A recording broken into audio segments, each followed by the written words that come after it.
In this case, once again, I suggest that you draw the picture. For these examples, you will need to use the table in the book. The table is on page 552. That's page 552. I suggest you draw the bell-shaped curve since you're dealing with a normal distribution.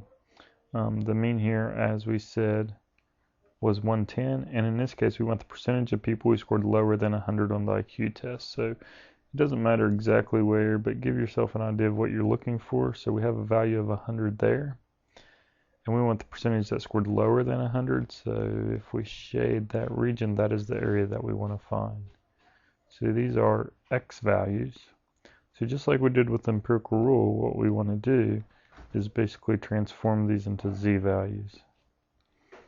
So we can use our Z formula.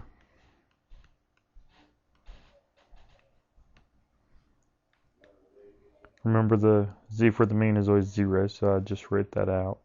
Our X value in this case is 100 minus the mean of 110 divided by the standard deviation of 25. If you work that out, you get negative 0.4.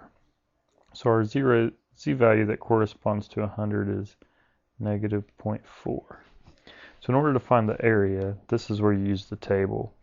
The table will give you a list of Z values and the corresponding percentiles. Remember, the percentiles gives you the area below a given Z value. So whenever you look up the Z value of negative 0.4 in the table, you should see that you get a percentage of 34.46%,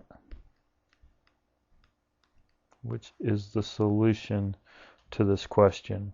The key here is, in this case, we're looking at the area to the left, and remember that's what a percentile represents, the area to the left of a given observation. In terms of the table, that's always a Z value. So it gives you a list of Z values and a list of percentiles. If you know one, you can look up the other.